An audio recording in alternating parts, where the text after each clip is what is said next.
Good morning, everyone. Thank you so much for being here in the morning. Your Excellency, thank you for being here.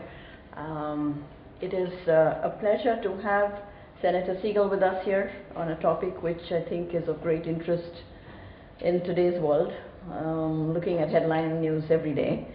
I will leave the honor of introducing the Senator to Indrani, but let me just take a minute and introduce Indrani to all of you.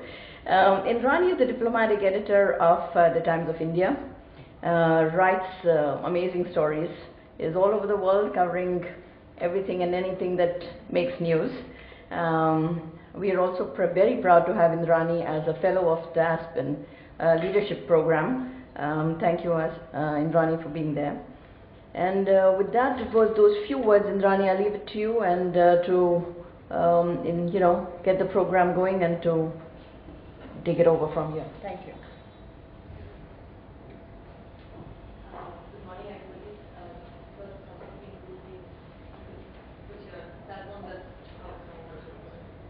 good morning, everybody. If you could just put your cell phones on silent, that would be most useful. Thank you for coming for this interesting event, because we don't normally talk about the Commonwealth. And as Peter here said a little while ago, in a line which I shamelessly stole from him, is it's the only forum where heads of state can meet without interpreters. And I think that's in today's day and age, that's a singular achievement, shall we say. How do we look at the Commonwealth apart from a common language, from a common system? Maybe from a common set of rules that we live by, but how do we translate that to development? How does democracy of the kind that we have inherited from the Commonwealth, how does that work with on developmental issues, something that sort of occupies all of us all the time? But to talk about that, we have Senator Hugh Segal, who's Canada's Special Envoy for Commonwealth Renewal. You must be unique, Senator, because I cannot think of too many people who have the job description that you do. He was appointed to the Senate of Canada in August 2005 on the recommendation of Prime Minister Paul Martin. Before that, he served as President of the Institute of Research on Public Policy, Chief of Staff to the Prime Minister of Canada, Associate Secretary of Cabinet for Federal Provincial Relations, and Secretary to the Policy and Priorities Board in Ontario, and Legislative Secretary to the Leader of Opposition in Ottawa. Presumably you covered the entire spectrum of governmental work. Jim Nicol here, of course, as everybody knows, is the DHC at the Canadian High Commission, and part of his job is to interest all of us into writing a lot more about India and Canada, but judging by the lines at the visa office in Canada, I don't think he needs to do too much of that. I'll ask Jim to make a couple of remarks before Senator Segal takes on. Hello. Great. It doesn't seem to be on, but I think you can hear me nonetheless. It's on? That should be on.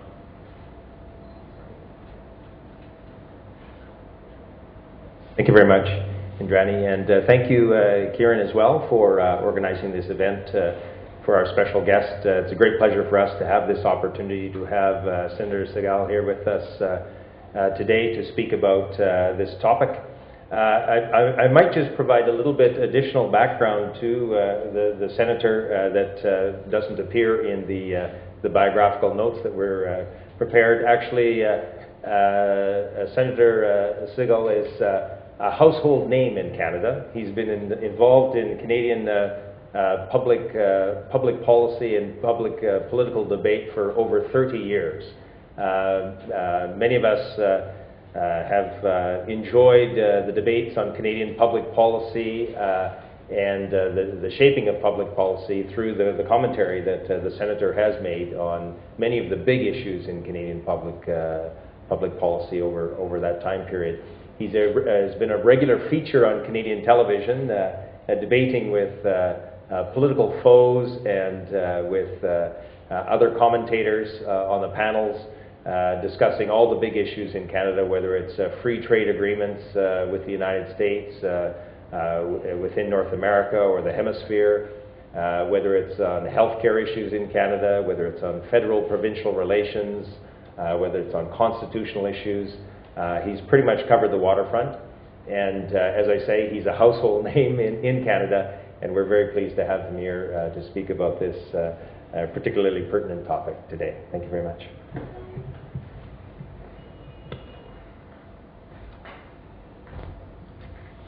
Everybody hear me all right? Great. Well, thank you all for coming out this morning. Jim pronounced my name Segal. It's Seagull, which is the Indian pronunciation of that word, just so everybody's clear. I want to thank Indrana for agreeing to be helpful and to manage this morning and to ask very, very tough, difficult questions after I'm finished.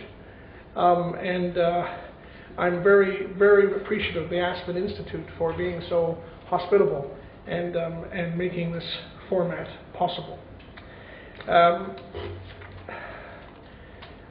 I take great pleasure in visiting India. I was saying last night that in the little city in which I live, Kingston, Ontario, which is halfway between Toronto and Montreal, the largest industrial plant is an aluminum plant owned in India, and a very important employer in our community, and they sponsor hockey teams, and they support the local charitable opportunities, and they're a very, very community-minded organization, and we're honored to have them in our community.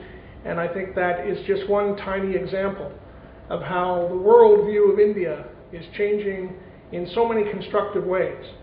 Canada and India have long-standing bilateral relations, as you know.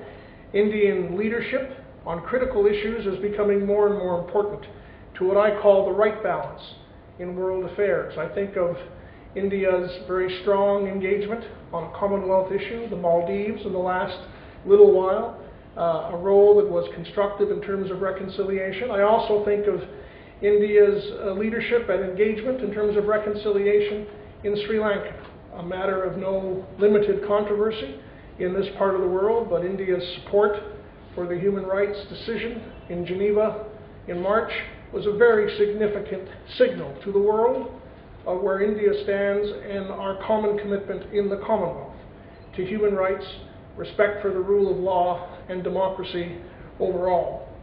In so many ways, Indo-Canadian relations and our relationship within the Commonwealth speaks to the underpinnings of the kind of reform and change which those of us who served on the Eminent Persons Group believe the Commonwealth must embrace if the Commonwealth is going to be a relevant international force that not only shares one common language, as Indira mentioned this morning, but shares a common set of values around democracy, human rights, development, the eradication of poverty, the rule of law, in a way that reflects 54 countries, representing 2.1 billion human beings, who are bound together by that commitment, not by a treaty, not by a military organization, not by a hierarchy, as we find at the United Nations, where if you're not part of the P5, the permanent 5 on the Security Council, your capacity to influence events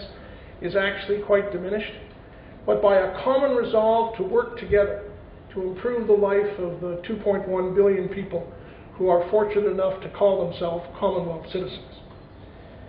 We are both pluralist democracies. My democracy is not perfect, and I suspect you would admit that India's democracy is not perfect. It's not about perfection. It's about working for total quality improvement, a famous term in business and management circles, but a critical term for democracy as well. And we believe in Canada that the Commonwealth is an organization that on a whole bunch of fronts, if properly engaged and appropriately focused, can be part of that total quality improvement right across the board for all our citizens, for the quality of our public life, and for the opportunity which we share. And you know, it was in 2009 that the Commonwealth heads of government, meeting in Port of Spain, decided that if the Commonwealth was not going to drift from public consciousness, if it was not going to evolve into a lower level of irrelevance, some changes were necessary. And that is why the Eminent Persons Group was structured back then, and it was my great privilege to be Canada's representative on that group.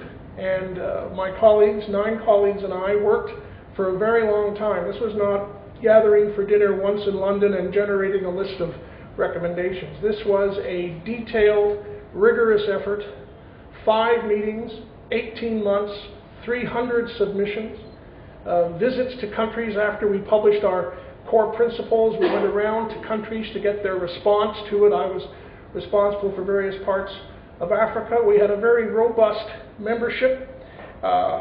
We had people from Ghana and Uganda, Jamaica, Guyana, Australia, Pakistan, Canada, Kiribati, and the UK.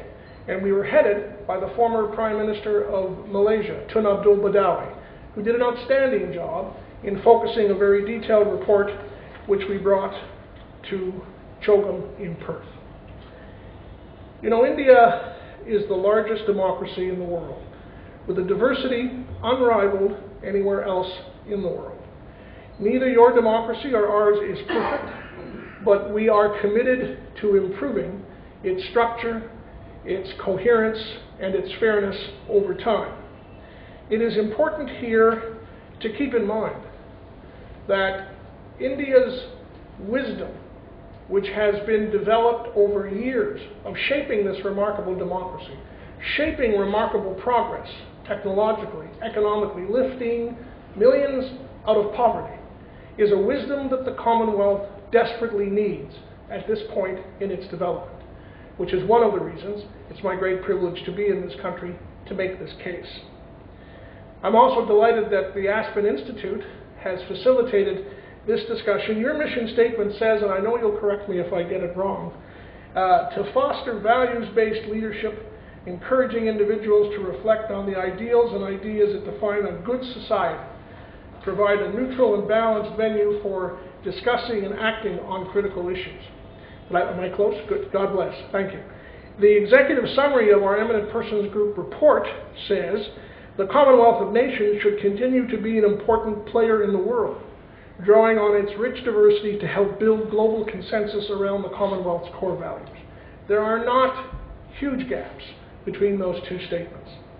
As it stands today, the Commonwealth is made up of the largest and the smallest of our nations in the world, the richest and the poorest, the most economically thriving and some of the most economically challenged countries on the globe. The heritage and most compelling prospects of and for the Commonwealth of Nations are essentially about shaping a dynamic meaning for the values of civility that underline Commonwealth experience. That civility embraces, as Commonwealth leaders have proclaimed on many occasions, the rule of law, democracy, human rights, and economic opportunities for all of our 2.1 billion Commonwealth citizens. And essentially what the Eminent Persons Group report tried to do was to put forward a series of initiatives that could strengthen the Commonwealth's role in providing just that in the months and years ahead. I believe in the Commonwealth's future and potential, but neither are automatic. They both require hard work and constructive reform. My first exposure to the idea of the Commonwealth came when I was 9 years old. And Her Majesty the Queen, a very young queen in 1959, was visiting Canada to open up the St. Lawrence Seaway with President Dwight D. Eisenhower. And she visited our little town hall in a northern part of the city, Outremont, which was quite a polyglot area for Montreal in those days. And on the dais, there were priests from all the Christian denominations. There were people from the Hindu faith, from the Islamic faith. There were Jews, there were Orthodox, Greeks, and others. And a very young queen strode into the assembled clergy and extended her hand to every single one of them. And my dad reminded me, you know, she's the head of the Church of England, which I didn't quite understand at the age of 9. But I realized right then, as I have ever since, that celebration of our diversity was a huge part of what made the Commonwealth special. And you know, when Nelson Mandela was released from prison and elected President of South Africa, he went to London and he did not stop at 10 Downing Street first, because as you will recall, Mrs. Thatcher was not a great fan of sticking with the sanctions right to the end. Unlike Rajiv Gandhi, unlike Brian Mulroney, who stood with the sanctions and with the frontline states in Africa right to the end. And he insisted on visiting Marlborough House, the head office of the Commonwealth. And he made sure that all the high commissioners from the Commonwealth countries were present, so he could express his personal gratitude from those days at Robins Island for the Commonwealth that had stood, and I quote him, to make the world safe for diversity. Now think about that in terms of the dysfunctional parts of the world that we see almost everywhere. Religious intolerance, terrorism, lack of understanding, lack of embrace of other people's religious freedom. Think about the message that he was sending, and think about that in the context of the promise of the Commonwealth. And of course, the question we have to ask ourselves is not just, is that the promise of the Commonwealth, but how well is that promise being delivered upon? To what extent are we executing that mission as effectively and coherently as we should? My view is that there is more to be done. When we met, we had the remarkable support and advice of Kamalash Sharma, the very distinguished Indian diplomat who is our Secretary General. I have rarely met someone who can at once reflect the core civility and intellectual acuity of the Indian diplomatic corps with a strong sense of people skills that has made his term of service one of remarkable impact and constructive engagement. And to work with him was one of the great privileges of my life, and I know that all of us on the EPG felt how fortunate we were that India had lent us a man of such distinction and capacity to serve the Commonwealth going forward. But for that going forward process to be successful, we need to have a more focused capacity the Commonwealth than now exists. If you think about global organizations for a moment, think about the United Nations, think about NATO, various regional defense organizations that exist. They're the places we usually go. They're kind of like the trauma ward, the hospital. When there have been outbreaks of violence, when one country's tanks are rolled over the borders of another country, as was the case with respect to Kuwait and Iraq some years ago, when the bodies are piled like cordwood, as they were in Bosnia-Herzegovina. That's when we go to the UN, and that's when we go to the Security Council. Sometimes the Security Council engages, as was the case with Libya, as was the case with other crises in the past.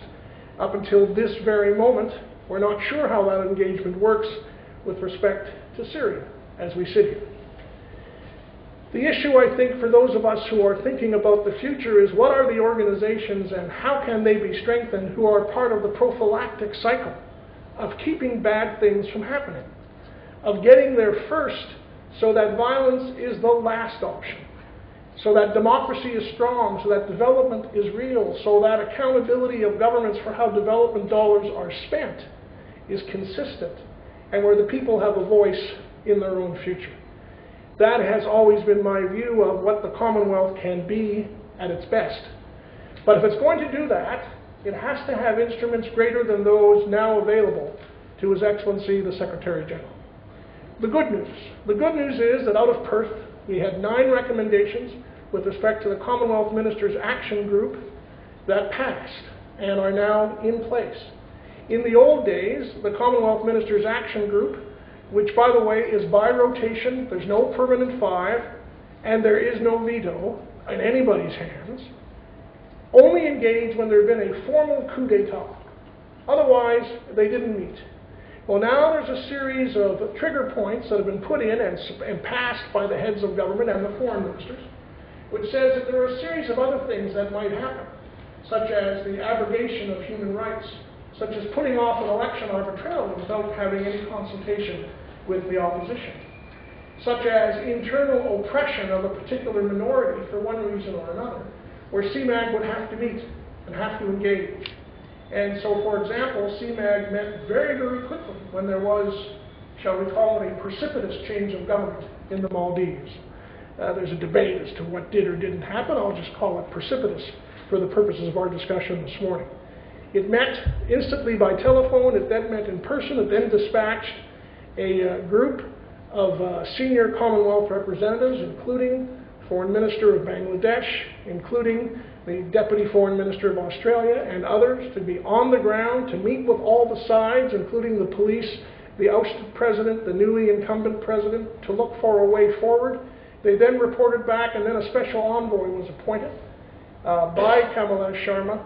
And throughout that process, the steadying hand of India was apparent and real and desperately needed and very much there. That is a classic example of how you can keep a circumstance from spinning out of control when people are prepared to engage, getting there before the really bad things happen.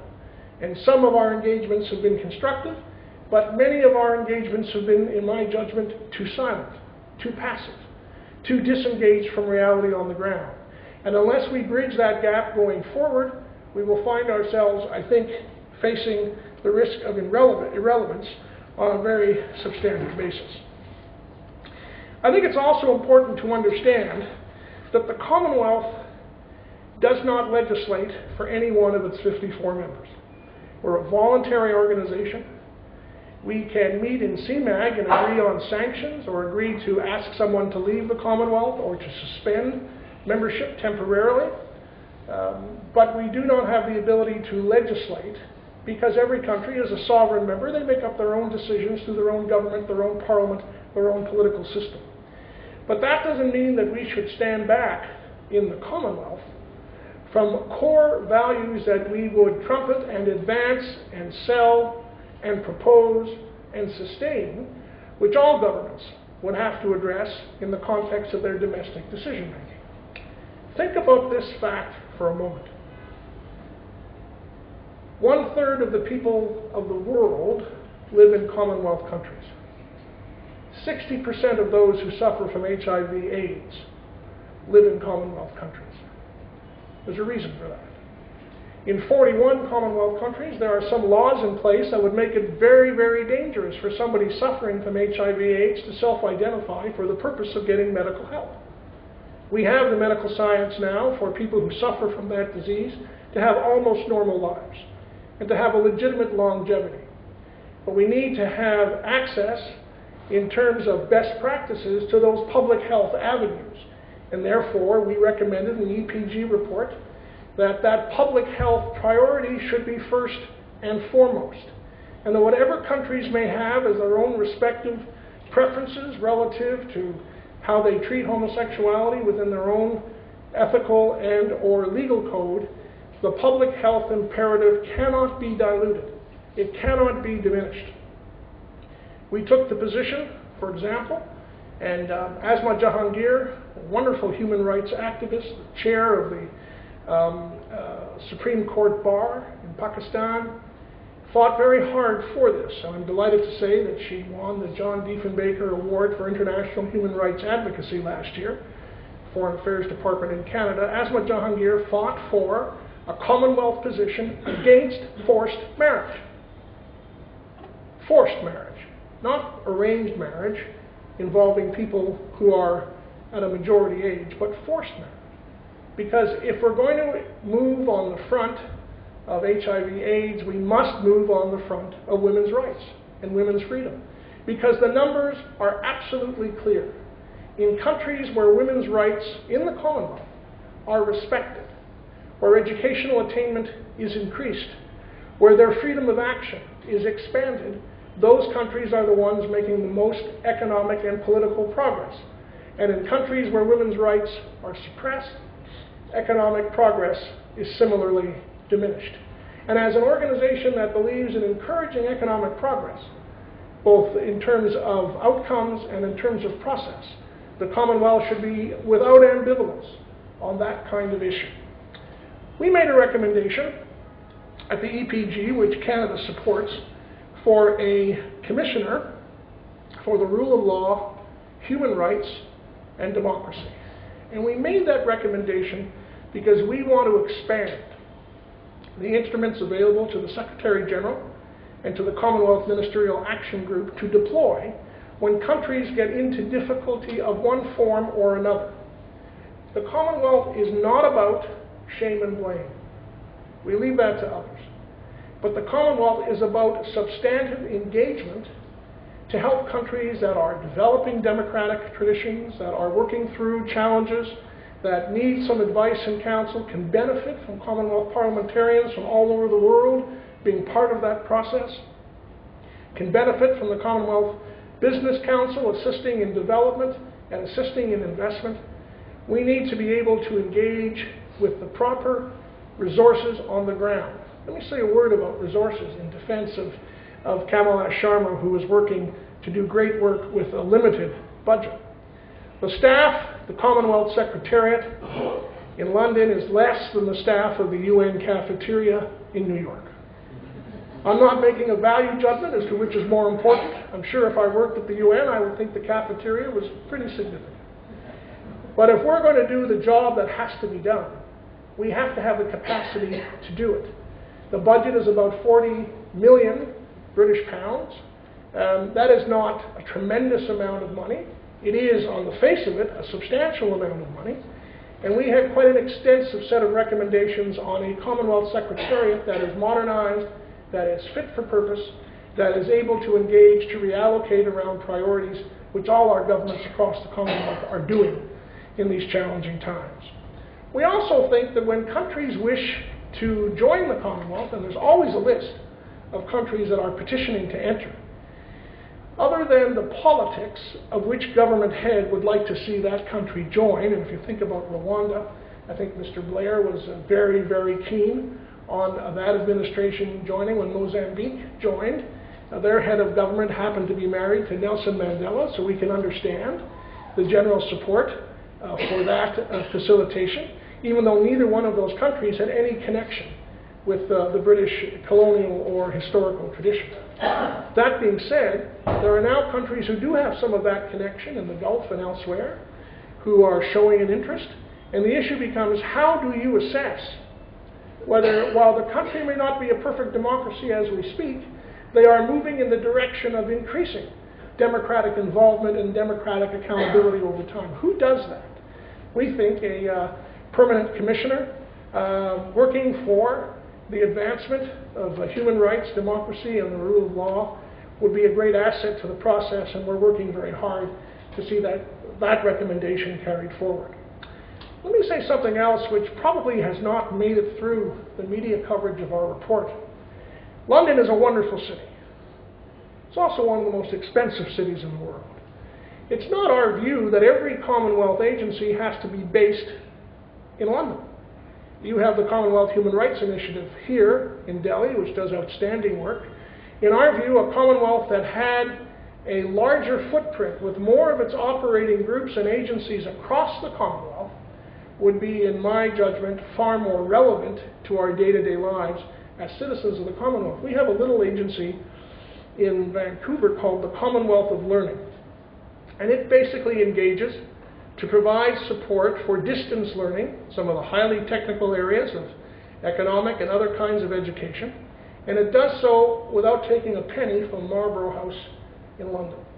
Its most recent engagement was working in a substantial way with farmers from Pakistan who had been through the floods, who were dealing with some of the animal husbandry and management issues around goat herds, various other herds, and specialists were gathered from universities around the Commonwealth who were part of a multi-day broadcast to farmers who were getting information instantly translated that they could use in their day-to-day work in agriculture in a country which had been hit very, very hard by flooding impact on the various herds. Those kinds of innovative ideas don't only come from London. They can come from this country. In fact, nothing would make me happier than seeing the Human Rights Commissioner appointed and actually not positioned in London, but positioned in India, for a whole bunch of reasons. That would send a very compelling message, not only to our Commonwealth brothers and sisters in Asia, but in Africa and the Caribbean, where Indian influence is so constructive, pervasive, and strong, that the Commonwealth is branching out beyond its narrow frame of reference in one square block, in one part of one city. I want to, if I could, just leave you with two thoughts before we get to the part that I really look forward to, which is questions and discussion with you. And that is that if we are not able to sustain organizations like the Commonwealth, then all we are left with is the trauma ward approach to international affairs.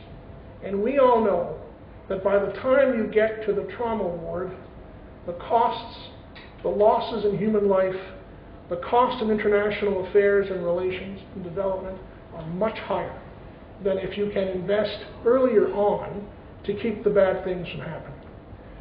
So Canada has made the commitment by appointing a special envoy. Our foreign minister now sits both on the ministerial task force crunching the rest of the recommendations and on CMAG to be part of this reform momentum to strengthen the Commonwealth's reach and depth and effectiveness.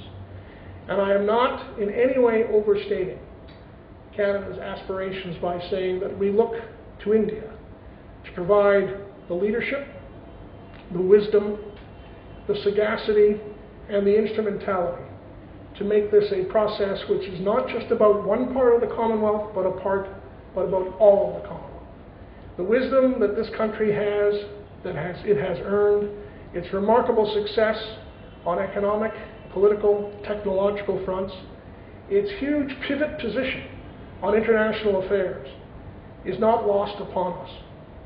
And you know, why democracy matters to Indians and Canadians should be self-evident, but let me add one small fillip to an understanding we would all share. For the first time in global history since World War II, the strongest economic force in the world is actually not a democracy. It's not particularly interested in democracy. It is capitalist and entrepreneurial in some ways, but deeply authoritarian in others. This is no time for Canada and India and Malaysia and others in this region and around the world to step down from democratic values. This is a time to actually mount the battle to sustain the democratic development option as the one that makes the most sense. We are not insensitive in the Department of Foreign Affairs or in the Canadian Senate to the string of pearls strategy that our Chinese friends have adopted in this part of the world. The Americans are waking up to the fact that in many Caribbean countries, the Chinese have been there as the investor of first resort and last resort, always looking to its own strategic and other interests, which is quite legitimate. China is an important trading partner for this country, important trading partner for Canada, and we celebrate the progress they have made. But when you look at the increase in their defense spending, about 11% per year, when I can't think of any country in the world that has any plans of ever attacking China, you do have to reflect on how those of us who do believe in democracy and the democratic economic development model have to stay loyal to our core values and work together. And one of the instruments that allows us to do that in peace and cooperation and in common spirit is the Commonwealth of Nations. I'm honored to be here to make the case to you and to your fellow Indians over the next 2 days, and I look forward very much to your comments and questions. Thank you very much.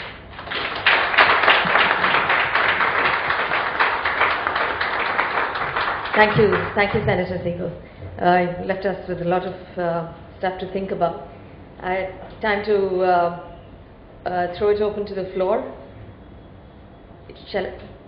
Certainly. Hi, of course. Firstly, thank you very, very much indeed for a tremendous address. I particularly enjoyed it. I was for some years the Director General of the Royal Commonwealth Society in London. It's my pleasure to coincidentally to be in India to hear this.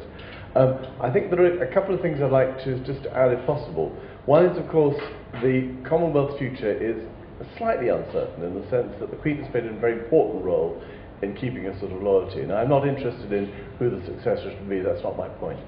But it seems to me that a generation younger people must be encouraged to see the Commonwealth as important.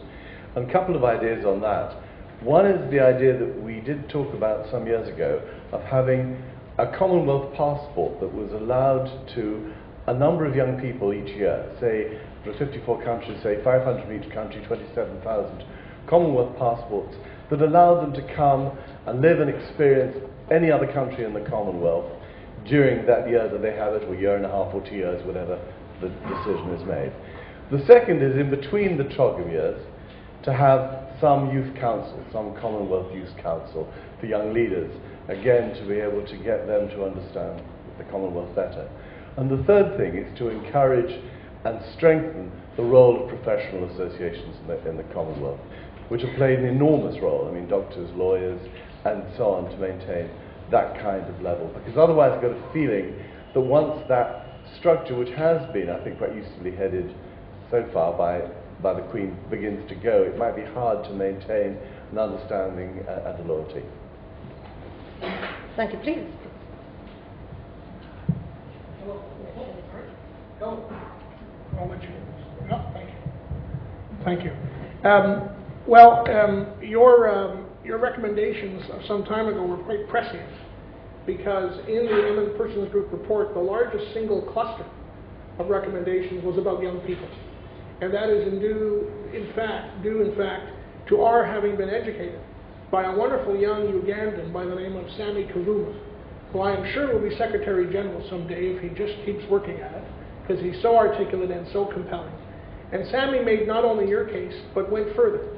I remember a speech he made in Dar es Salaam at an open session sponsored by the British Council on the future of the Commonwealth. And he said, who were the people in the streets of Kenya with machetes and small arms when the election was contested? Young people without work. If we do not deal with that young person development economic opportunity issue, 60% population of the Commonwealth is under 35, and most of them are unemployed or radically underemployed. So he was very intense, and 3 of our recommendations circled on. We didn't call it a Commonwealth passport, we called it a Commonwealth internship program, where after high school, countries would provide opportunities for young people from the Commonwealth to go to other Commonwealth countries and to work, and to get credit for that work, and to have their costs covered, and to be done not only by the governments involved, but also by the private sector, who would be sponsoring these Commonwealth internships on a large scale right across the process. I think it's also important that we talked about, if you wish, the extended Commonwealth family who are not linked up very well to head office. And by that we meant the Commonwealth Nurses Association. I'm married to a nurse, I understand exactly what that means. And the Commonwealth Magistrates, the Commonwealth Lawyers. There's a whole series of these organizations who uniformly said to us in their briefs they don't get much of a response from Commonwealth headquarters when they look for help and support. And my view is that A, they should be coordinated more directly. One of the things we said, let's learn from what India did so well on the Commonwealth Games. When athletes came to this country to participate, your Department of Education said to them, we'd like you to stay either before or after to go to the schools, talk to young people about sports and opportunity and working sports into their lives and physical fitness. We said there should be a closer relationship between the Commonwealth Games, which are the highest branded Commonwealth event that takes place on a regular basis, and the commitment to development and young people and opportunity of the Commonwealth as a whole. And that's another specific recommendation. So your points are extremely well taken. And while we did not have within our purview either the methodology by which the Secretary General is chosen or who shall be the head of the Commonwealth going forward, I would remind you that it was P.J. Patterson, Prime Minister of Jamaica, who some years ago at a CHOGM meeting had a minute put in place which said that there is no automaticity to the evolution of the headship once and if Her Majesty is unable to serve. So that remains, if you wish, one of the issues ahead. My view is as follows. If the recommendations of the EPG and other reform-minded groups are put into effect, and the activity and the momentum and the visibility of the Commonwealth on issues of the kind you and I have just discussed, and on the other issues about which young people care deeply, the environment, climate change, human rights, freedom, diversity, is increased, then that may be a transition that, while deeply saddening, will be more manageable than if we don't address those issues now. So in that sense, I think the EPG was channeling some of your concerns. And I must say that the Royal Commonwealth Society, the very young and dynamic Sri Lankan who is its head, played a very constructive role in our deliberations. I'll give you one tiny little story which I think you will all enjoy. The Commonwealth has sent observers out to look at elections. Parliamentarians from other countries will go to various countries to observe their elections. Danny said, well, the British are about to have an election. This was before the last British elections. Why wouldn't we have observers from a whole bunch of other Commonwealth countries come and observe the British elections? Why is this observer thing a one-way direction? And sadly, the Commonwealth Secretariat said, we don't actually have the budget for that. But the British electoral officials said, we do, and we think it's a great idea. And over 80 young people from the Commonwealth, the Caribbean Commonwealth, the Asian Commonwealth, the African Commonwealth came.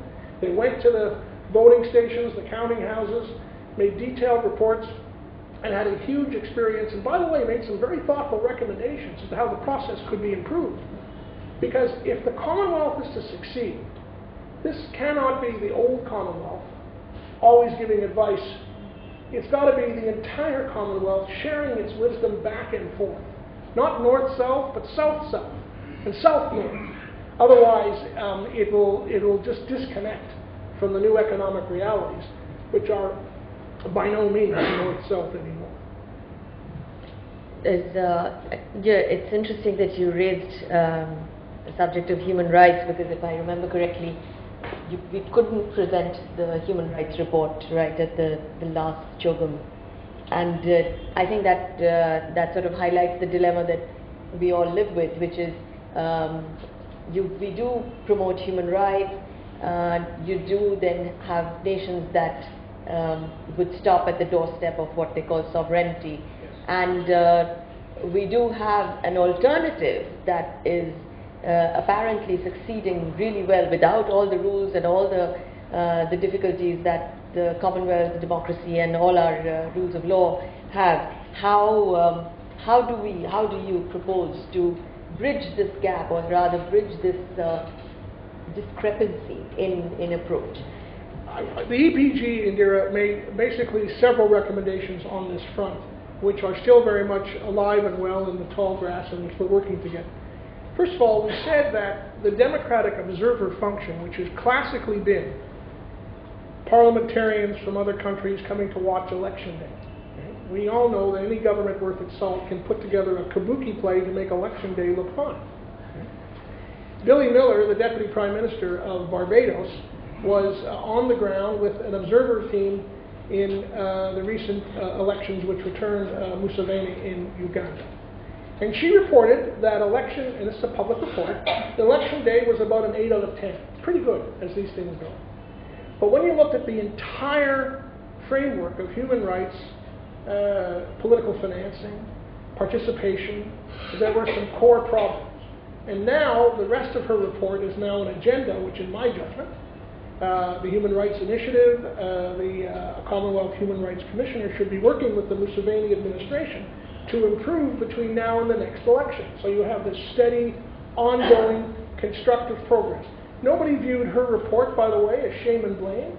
They reviewed it as a distinguished assessment from an outstanding Commonwealth parliamentarian who was a deputy prime minister for a time of Barbados, reporting honestly on what she saw and what was good and what needed to be improved.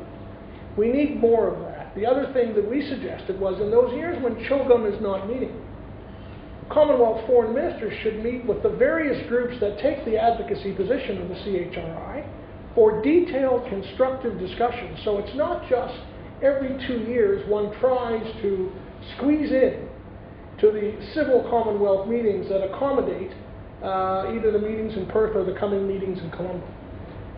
You need to have a more structured relationship if the value of the work being done on the ground is going to actually impact. And in the end, Commonwealth, you know, we don't have troops that we can dispatch. We don't have a security council. But what we do have is the benefit of membership and the terms associated therewith. And for reasons that everybody in this room understands, being part of the Commonwealth is important to almost all of its members, for reasons that relate to their standing, to the perception of their administration in terms of a good place to invest, to engage, etc., etc. And so we have to be far more, in my view, engaged ourselves as a Commonwealth in making sure that that membership capacity is tied to certain basic standards around human rights. And unless there's a way to connect the work that's being done in a fashion that is substantive to the actual decisions of CHOGM, that becomes problematic.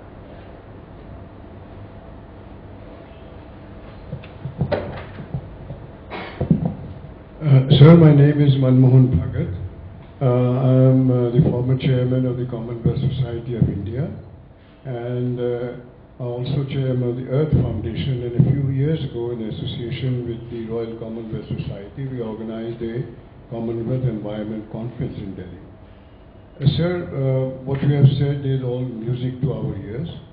And for so long we have been saying that not only the profile, but the activities and the importance of Commonwealth needs to be radically and substantially increased. So the objectives which you have put forward, as a practical businessman also, I'm chairman of a group of companies, where is the funding? I'll tell you, I have an apartment on High Street in London. I cross the Commonwealth Institute, which is shut down and nobody's even looking after it.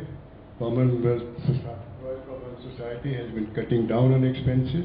I went and met with Mr. Kamlesh Sharma. I am also organizing a global investment summit next year, which is likely to be inaugurated by the Prime Minister. I said we must have a very powerful Commonwealth delegation. We don't have any money, sir, to sponsor.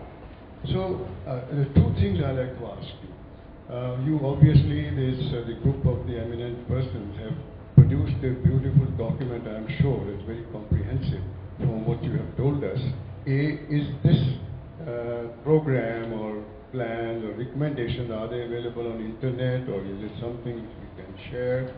And number two, where are you going to house this activity and where is the funding going to come from? Mohan Paul has his own office and he has his business council and he depends a lot on industry subscriptions. You cannot depend on what the governments are going to put in. And number three, sir, we will be, I think, it is for the government of India to decide, but as a citizen, we'll be very proud if what you suggest that one of these things should be housed here in India. But who's going to pay for it, sir? Very good question. Let me deal with the general funding question first, and then let me deal with the specifics. Our report and the expenses associated with our report represent roughly 5% of the present expenditures of the Commonwealth Secretariat.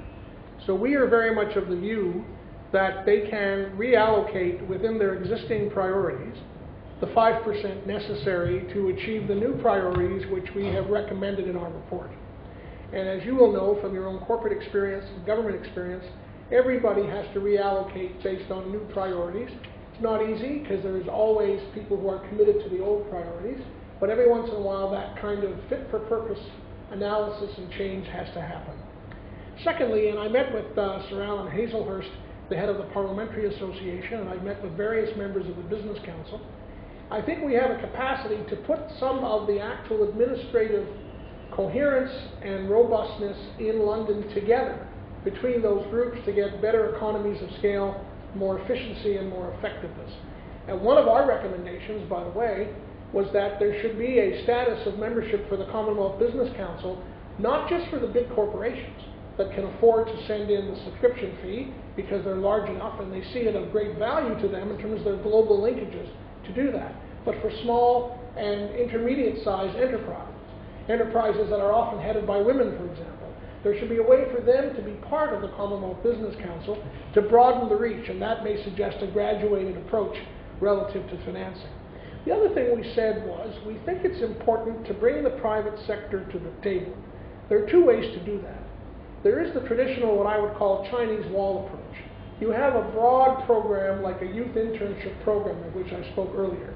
And you go to large corporations that do work right across the Commonwealth, and you encourage them to make a contribution to the program. They don't get to decide its priorities. They don't get to decide who gets selected. That is done on a peer review basis in the traditional fashion. But they will get credit for being supporters of the Commonwealth Youth Intern Program. My view is that offer has never been made. And if we made that offer, a lot of companies would step up and be delighted to be supportive because they understand that these represent some of the most constructive talent banks in the world, and that some of these very bright young Commonwealth citizens who come to have an internship in a government or country or company or association in this country or my country or some other country may end up being their star employees in 10 or 15 years and their leadership. So we have to be a little bit more creative. We have to understand that the Commonwealth is not only about governments, it's about people. I'll give you a small story from Perth. After 2 days, the foreign ministers had considered our 106 recommendations and pronounced on 2. So I emailed my wife and I said, sweetheart, I think we're in deep doo-doo here. I do not think we're going to get many of our recommendations through. And then Queen Elizabeth II opened the conference. She spoke, of course, and Kamalash spoke eloquently. She said, I have read the EPG report. I commend it to government leaders, and I look forward to hearing the many recommendations they will approve, because we are a Commonwealth of the people, not just of governments. And that clarion call from Her Majesty, always politically correct, but very thoughtful, had the effect of galvanizing the leaders, who then spent a day and a half just amongst themselves, approving 31, approving in principle another 12, and then sending others to be studied. Even the very controversial Commissioner for Human Rights and the Rule of Law was sent to the Secretary General and to the Commonwealth Ministers' Action Group to develop a way forward around that idea. So the notion of leadership from those who are seen to be of clarion significance is a way for us to make progress. And we do have to get out of our shell that this is just government money, decisions made just by government people, because your comment about the uncertainty of those sources, I think, is very prescient. We have to broaden it to the entire Commonwealth family. And I believe that the Commonwealth Secretariat and the recommendations from the EPG form an excellent basis upon which that might transpire. Thanks. John. Just to introduce John, he writes a very interesting blog, but he's actually written on the Commonwealth. Yeah, yes, John Elliott. I write a blog, Riding the Elephant. And as I said to you earlier, the last time I heard the Commonwealth mentioned was in June or July last year, when C. Raja Mohan, who's a policy wonk here, and I think you're meeting later, wrote a piece in a book on India-British relations that India and Britain should get together to revive the Commonwealth. And when I talked to people before I wrote a piece on my blog about that, I heard various views on whether India was the right country to do that leadership for various reasons, and obvious reasons why Britain might not be accepted by all sorts of countries as the leadership, which leads on to a side question, which is not my main one, that maybe if, when the Queen moves on, the future of the dynasty at the head of the Commonwealth might change, and would you think of somebody else, another country, becoming the leader, and might that ease the future? But two other quick points. On your shame and blame, of course, the Commonwealth hits the headlines on shame and blame as much as anything else. I find it difficult over the last 20 years or so to remember whether the top diplomat from India to Pakistan should be addressed as former ambassador or former high commissioner, as it's kept on changing. And I wonder whether you can really validate the idea that being a member of the Commonwealth helps the view of foreign investors in a country. I mean, I've never heard that attached to any of the countries here. But my main question, after that slight ramble around the subject, is this thing needs leadership. Obviously, you're an enthusiast, and Canada presumably is interested in order for you to have been doing this work. But it needs leadership from 2 or 3 countries to really get it going. What sort of and leaving Britain out of it, which sort of countries do you think might provide that leadership? And how do you raise the profile and get the world to be interested? Because there's no point in the Commonwealth just being interested in itself. It's got to have an international recognition as well.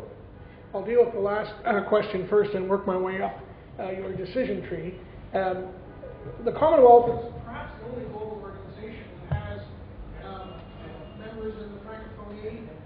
It has members in NATO. It has members in the African Union. It has members, of course, in the United Nations, in the WTO, in the G8 and in the G20. So the Commonwealth has a lot of fora in which it can advance Commonwealth ideas.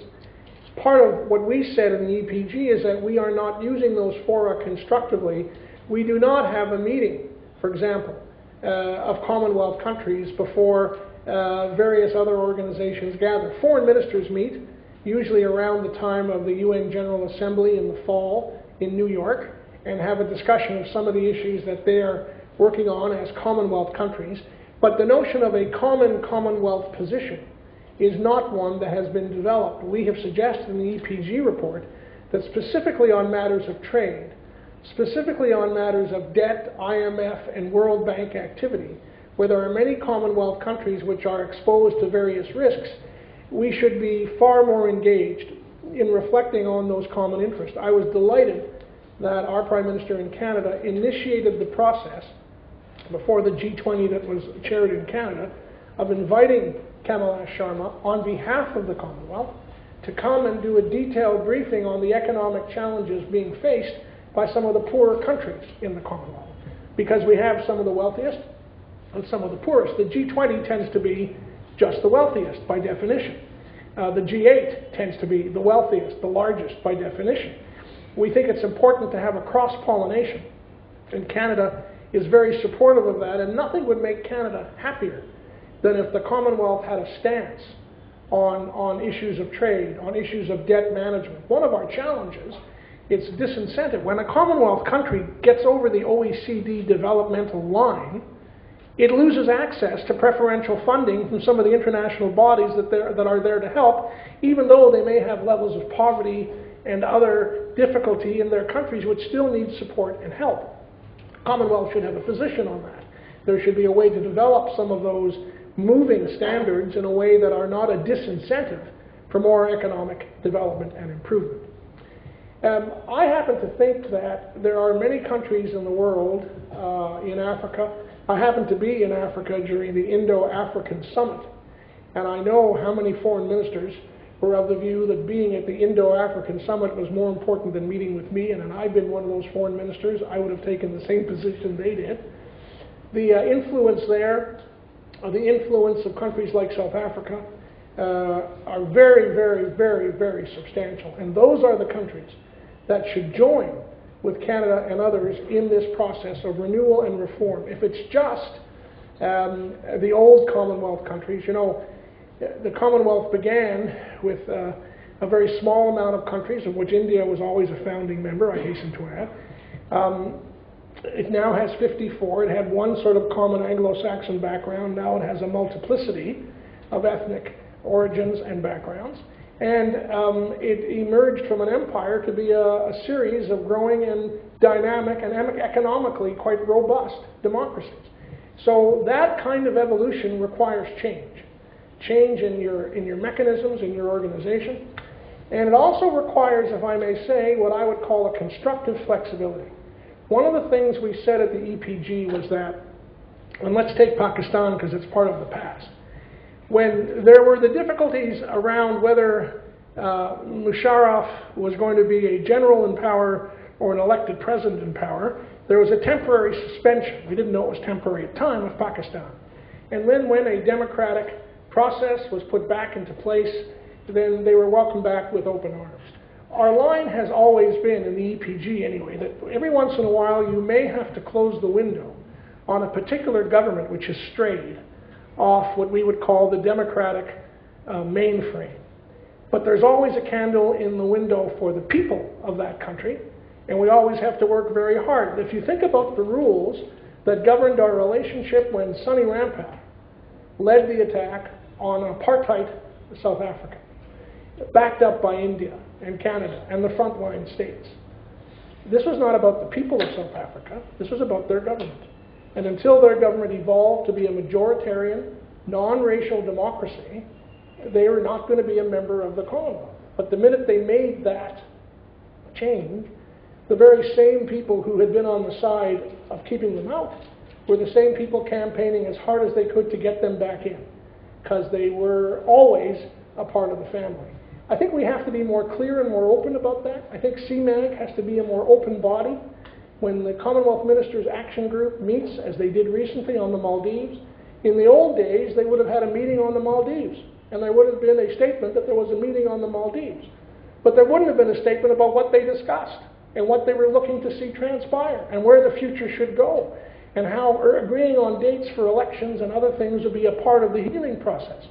Well, now, CMAG did exactly that, and dispatched a special representative. So in a sense, we have suffered from our own inability, and I say this in an institutional way, to articulate who we were, what we were trying to do, and why it mattered. And one of the core premises of the EPG report, which, by the way, if you go to the Commonwealth Secretariat website, punch in the word EPG, the whole report will come up and be available to you for free. One of our core premises was we cannot walk softly and carry no stick at all. We have to be able to walk carefully but responsibly, and every footstep we make and leave should underline the values of rule of law, democracy, development, and human rights. And if we don't do that,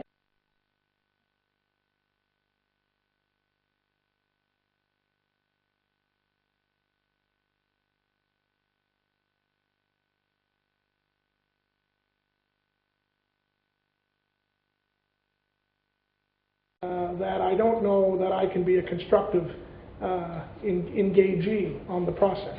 I will say this. The head of the Commonwealth has to, in some way, have the potential of symbolizing the virtues of service and selflessness and commitment and dignity and respect for diversity that Her Majesty's career has reflected.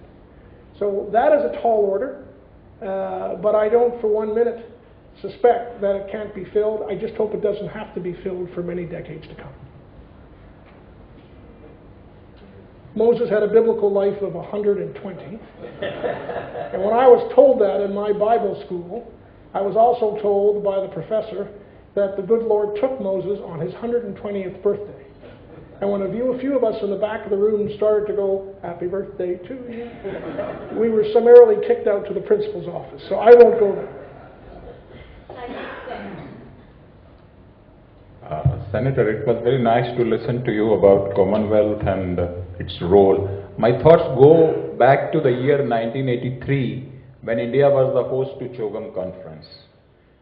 We had a very successful CHOGM conference, and at that time, because I was a little bit connected with that, at that time CHOGM was a very kicking organization, I will say. How over the years its effect is not as much as it used to be at that time, number one. And second, when you have, as you said, to my mind, your budget is quite substantial, but to use the best practices, my suggestion is that in the Commonwealth there are developed countries also and there are developing countries also. Because I am a city professional and the quality of life in cities in most of the Commonwealth countries is rather very poor. But some of the countries have a good quality of life in cities. So why don't the suggestion that why the Commonwealth doesn't take this one agenda to exchange the best practices of improving the quality of life in cities where the quality of life is not good, because to my mind that will be a binding force for everyone, because all the people stay in cities, so whether it is youth, women, human rights group, diplomats, politicians, bureaucrats, this will affect each one of us. And I'm saying, because I'm saying from my personal experience, because I was the head of the engineering department of the New Delhi civic body, and at that time also we had some interaction in this area. So I thought that Commonwealth should exchange best practices in good city governance management. Thank you. Your views. Thank you. I think maybe you could end with the thought about whether the Commonwealth can play a role in, say, Syria, and if it can, what do you think that could be? I will be glad to do that. Let me start with our colleagues' questions. One of the most effective groups to appear before the Eminent Persons Group in our preparation of our work was the Commonwealth Local Government Federation, which is an outstanding organization. It gets some funding from Marlborough House, but it generates a lot of funding on its own, and it works specifically on the Latimer House principles. And the Latimer House principles basically said that the quality of governance at all three levels, state or province as the case may be, national and municipal, are vital to the health of democracy and to the health of the economy. And I believe, and we in fact said in our Eminent Persons Group report, that much more resources should go for a best practices and an urban quality of life engagement, which would be led by that federation, because that federation is not made up of bureaucrats working in London or elsewhere. It's made of people who worked in municipal government, who are elected councillors, and often what has happened is elected councillors from some countries that do have a higher quality of urban life have gone and spent quality time with colleagues of theirs in countries that face some of the challenges you underlined, to share with them what has worked, what makes some constructive sense. Your primary question about why the CHOGM meetings have had less and less impact was also dealt with in our report. You know, anybody here who's done any work as a journalist will know that a 30-page communique has no news in it.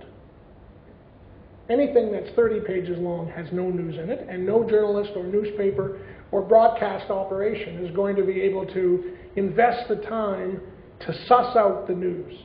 Now, sometimes a 30-page or a 2-page or a 10-page communique is a way of making sure there is no news. It's often a calculated effort to keep some of the controversial matters out of the news. Our view is that when you do that, you destroy the relevance of the organization. When do we think of the Commonwealth as having stood up on apartheid? That was news. It wasn't 30 pages. On getting rid of the racist administration in White Rhodesia. That was news. It was, and by the way, shame and blame is not a path to be followed. But my experience is on human rights and democracy, constructive change cannot take place without a tiny bit of unpleasantness sometimes. And the Commonwealth heads of government cannot back away from that. And I think that is the challenge. I think that's a challenge we're going to see on Sri Lanka. The next Commonwealth heads of government meeting is actually planned for Colombo. We have a UN human rights resolution that passed in March, and I say with huge gratitude, with India's support, calling on the Sri Lankan administration to do more in the area of reconciliation after the lessons learned report which came from their own parliament, which was itself, I think, quite constructive. So we are going to see, if you wish, that core issue. I say to our journalist friends who are present, the Commonwealth Journalists Association, which met in Malta not too long ago, January, February, said that they were concerned that they did not want to go to Colombo and then be told that they can't go places, that they can't cover certain stories, that they're being limited in their activity. And they called on the Secretary General to negotiate with the Sri Lankan government the same agreement that the Olympic Committee negotiated with the government in Beijing, that any journalist accredited to the Olympics can travel anywhere in China they want to report on what they see. And they will not be kind of, held in a small hotel and kept from doing their job. So these challenges will be challenges that are by definition newsworthy, and I think that they will be a chance for CHOGM to show that they have values at their core, substance at their center, and principle as a fundamental go-forward operation. And I think that's our challenge. Syria. I fail to see how in the present circumstance, pre the end of violence, there's a role for the Commonwealth as we now know the organization. But I do know that both the Institute for Democratic and Electoral Assistance in Stockholm, which does have Commonwealth membership, the Francophonie, and the Commonwealth have all been asked to provide technical assistance as democratic institutions are built in places like Tunisia, in places like Egypt, in other parts of the Gulf. And I think that where the Commonwealth, frankly, because it's not American, because it is detached in a sense from whatever that worldview may be, and I speak as a country which has America as its closest ally, its most significant partner, and our most significant neighbor. I think because the Commonwealth is not part of that particular mix, there is a role that we can play, because many of our parliamentarians and electoral officials from Africa, from the Caribbean, from Asia would be welcome in places like Egypt and post-violence Syria to provide technical and other assistance on the ground.